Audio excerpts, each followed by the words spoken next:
فیہ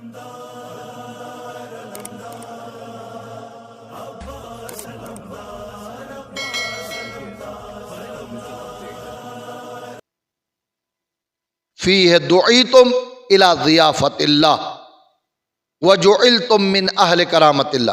ان شرائط میں سے ایک شرط نبی صادق ختمی مرتبت حضرت محمد مصطفیٰ صلی اللہ علیہ وآلہ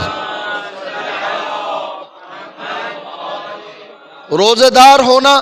تو یہ تم میں باتیں ہونی چاہیے. اپنے اخلاق کو درست کرو، اپنے ماتحت افراد پر کام کا بوجھ نہ ڈالو بلکہ بوجھ ہلکا کرو. وقروا کبارکم وارحموا صغارکم، اپنے بڑوں کا احترام، ان کی تعظیم و توقیر کرو، اور اگر تم بڑے ہو تو چھوٹوں پر رحم کرو.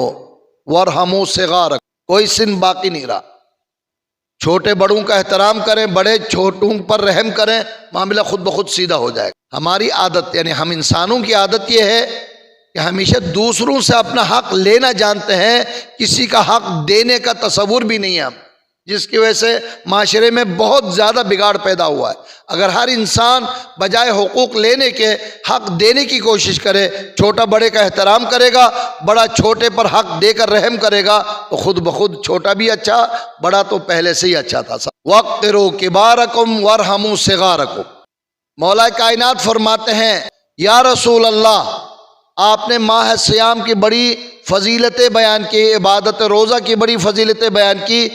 کیا ماہ سیام میں روزے سے بھی بڑھ کر کوئی نیک کام ہے جسے میں انجام دوں؟ اکیلے روزہ سب سے بڑی بات، اور ہر نیکی اختیار کرنے، ہر برائی سے بچنے کی بات آ گئی. اس کے باوجود یہ سوال بتا رہا کہ کوئی خاص نقطہ ہے جو رسول اکرم سے مولا معلوم کر کے ہمیں بتانا چاہتا ہے. کوئی ایسا کام ہے؟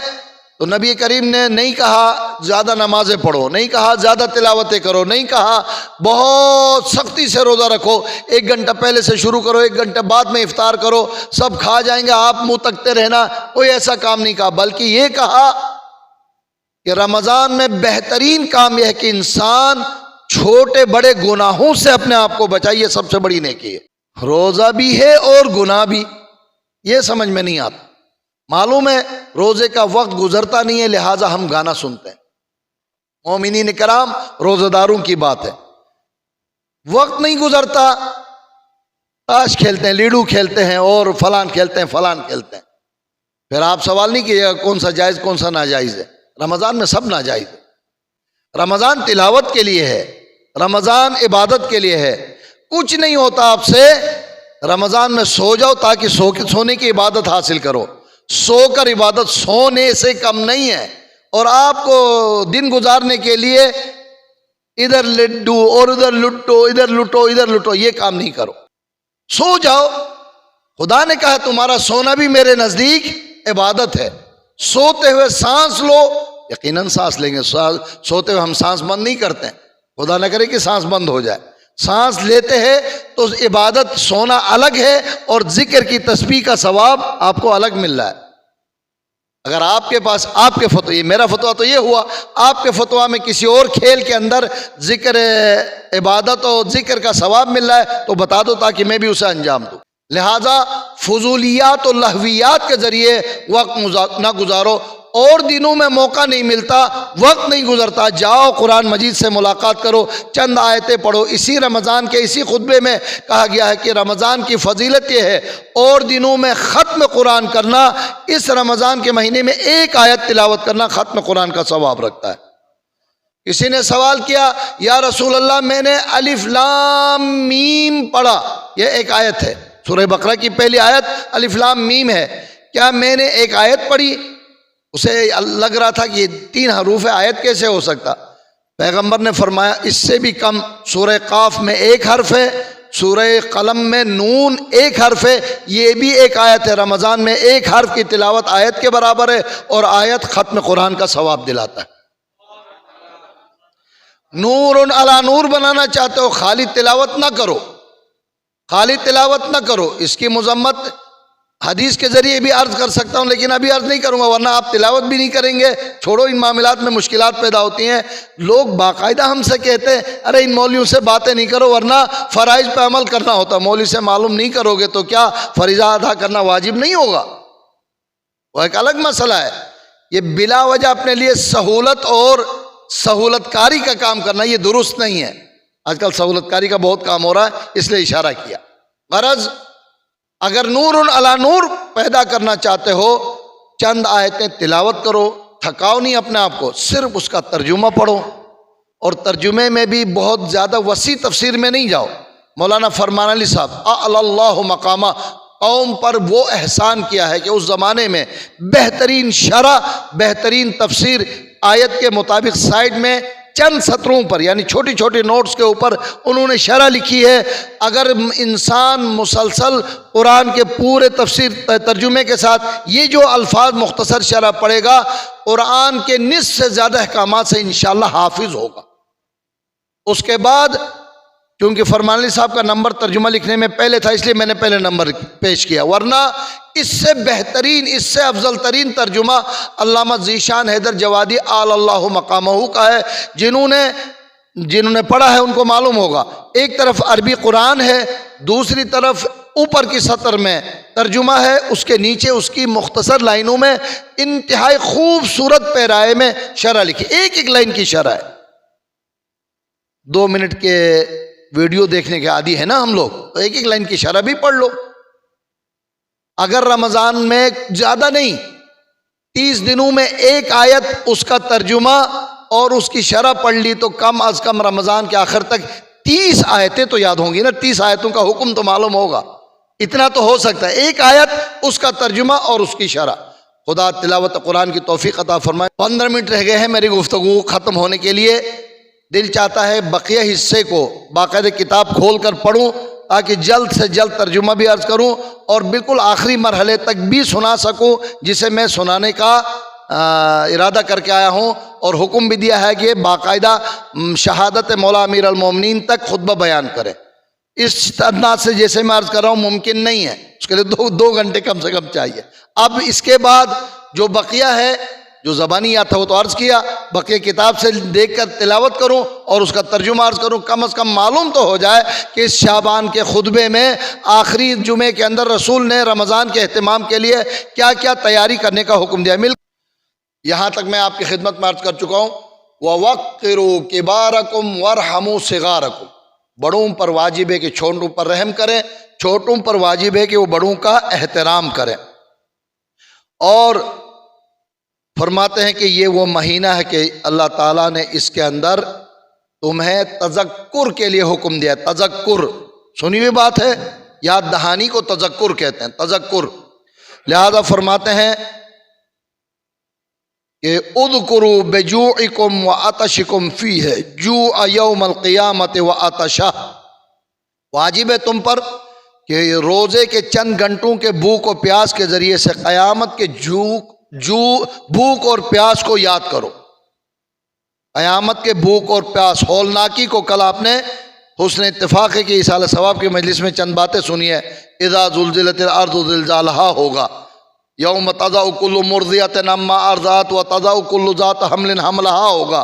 وہ انسان نشے کے عالم میں چکرا رہا ہوگا، اس حالت کے بھوک اور پیاس کو کیسے یاد کرو گے؟ یہاں کے چند گھنٹوں کے بھوک اور پیاس کے ذریعے سے یاد کرو گے۔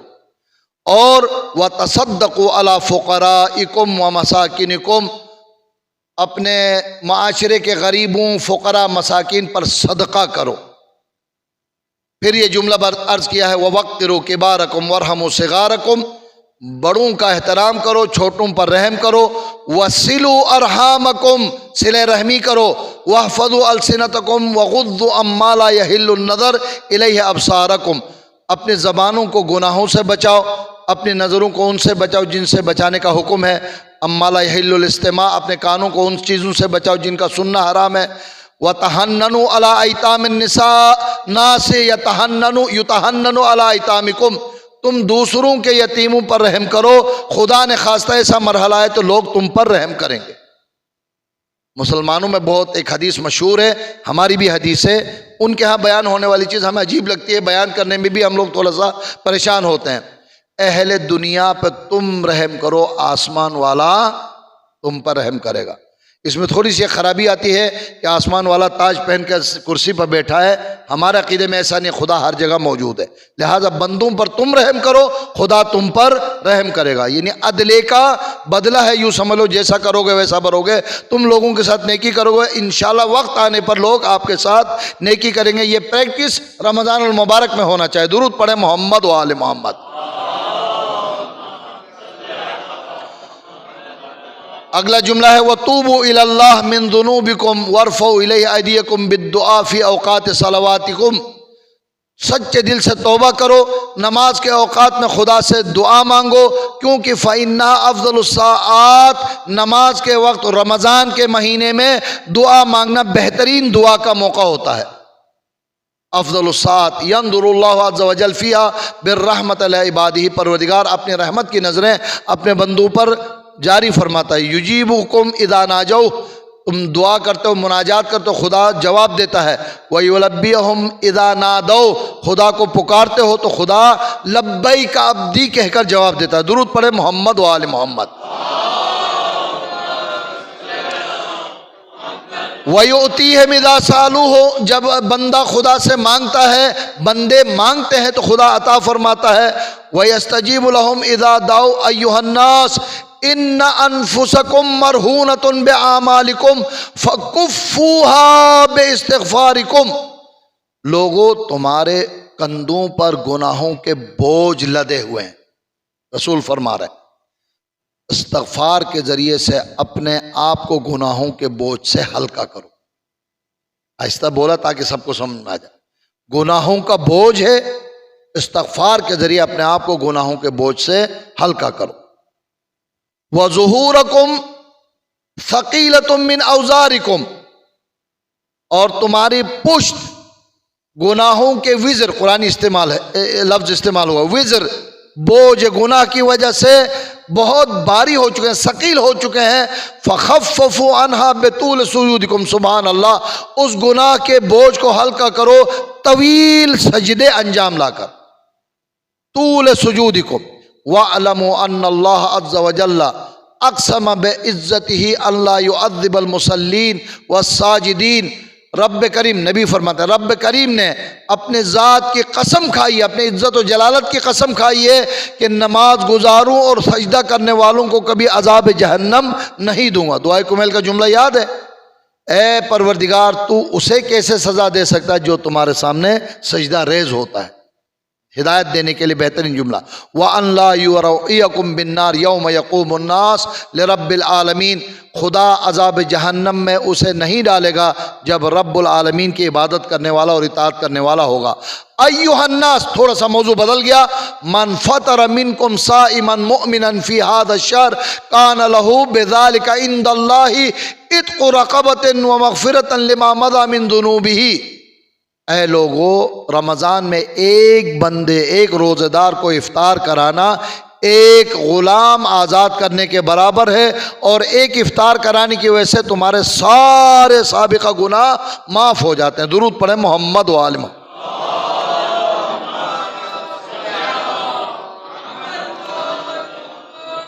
آپ اکیلے پریشان نہیں ہونا، جب لفظ افطار کا لفظ آتا نا، الف فے تے الف رے، تو اس میں بھاری ڈشیں بھی آتی ہیں، ہلکی ڈشیں بھی آتی ہیں، پکوڑا بھی آتا ہے، ٹکا بھی آتا ہے، بریانی بھی آ جاتی ہے، اور پھل فروٹ تو ضمن آتے ہی ہیں لازماً، بہت باری ہوتا ہے۔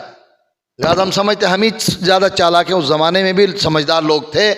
قیل یا رسول اللہ صلی اللہ علیہ وآلہ وسلم فلیس کنا یقدر علی ذالک، آپ نے افطار کی بات کرائی، اس طرح سے یعنی نیاز دینا، نظر لنگر لگانا ہم سب کی بساط میں تو نہیں ہے، ہم سب کی قدرت میں تو نہیں ہے۔ فقال صلی اللہ علیہ وآلہ وسلم اتقوا النار ولو بشقۃ تمرۃ، اتقوا النار ولو بشربۃ من ماء، صدق رسول اللہ صلی اللہ علیہ وآلہ وسلم۔ مل کر درود پڑھے محمد و آل۔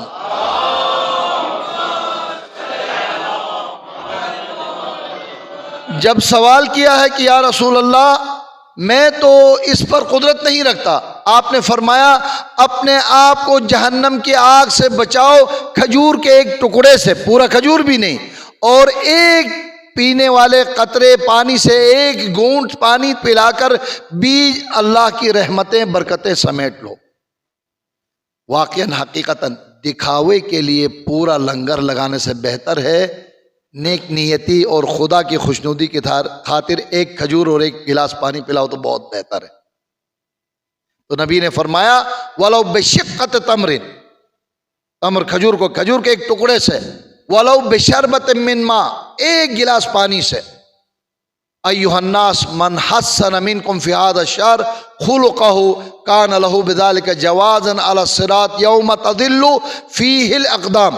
لوگوں آگاہ ہو جاؤ، جو ماہ سیام میں اپنے اخلاق درست کرے، اپنا رویہ درست کرے، اپنی گفتگو کا انداز درست کرے، ایسا ہے کہ قیامت کے دن جب لوگ پل صراط سے پھسل رہے ہوں گے وہ آرام سے پل صراط سے گزر سکے گا۔ اخلاق درست کرنا ہماری فہرست میں ہے ہی نہیں، نیکیوں کے فہرست میں ہے ہی نہیں۔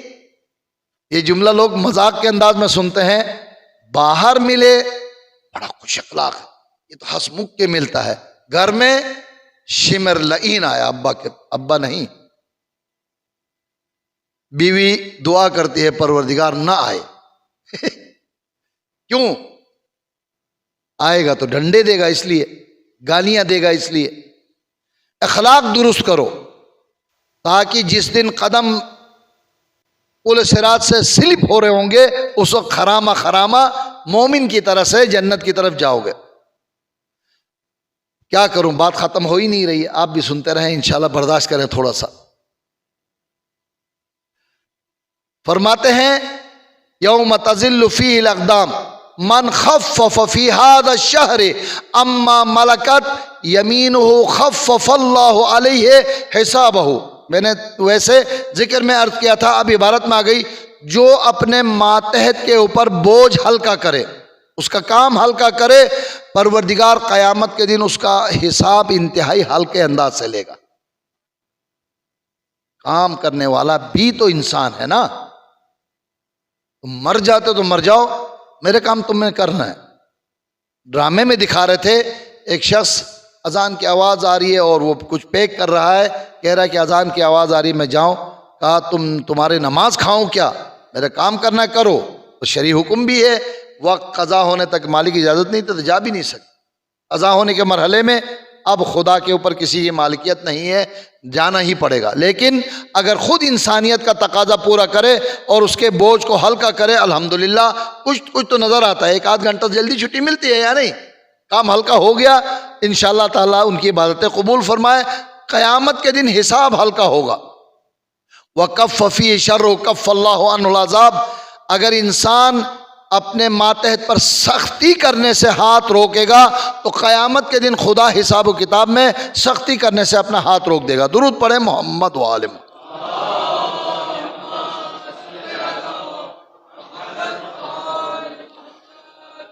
بہت ساری باتیں ہیں، میں مکمل نہیں کر سکوں گا۔ مولا کائنات امیر المؤمنین علی ابن ابی طالب علیہ الصلوۃ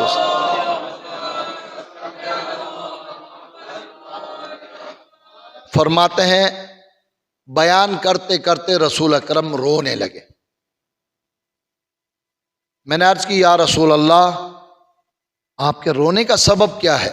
آپ تو رمضان کی فضیلت، روزے کی عبادت اور دعاؤں اور رب سے رابطہ قائم کرنے کی بات کر رہے تھے، رونے کا سبب کیا ہے؟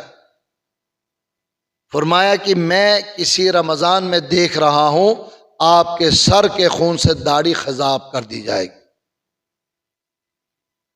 شاید یہ جملہ کل بھی میں نے عرض کیا تھا، عجیب بات ہے، اگر مجھے اس طرح سے خبر دی جائے تو شاید میں رسول سے یہی کہوں گا کہ اس رمضان سے پہلے مجھے کہیں محفوظ کر دو اور مجھے بچا لو، خدا سے دعا کرو، یہ والی باتیں ہوں گی۔